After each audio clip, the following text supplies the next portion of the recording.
这套拳我是从小学都学，6、7岁都开始学这套拳，因这练这套拳对人家身体有相当大的好处。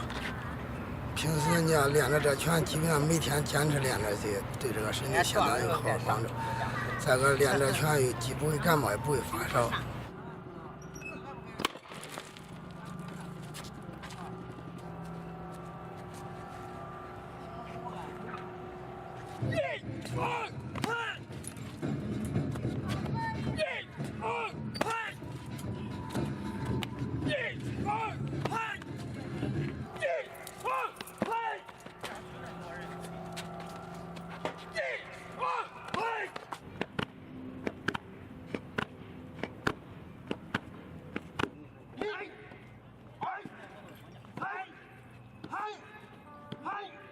这套拳在前些年都属于内家拳，光在这个本村这个兴旺里、兴唐里，一般都是光传这，一般不对外相传。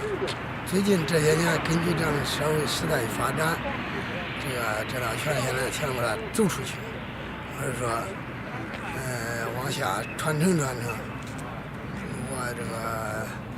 最近我培养几个徒弟，基本上铁堂功都练差不多。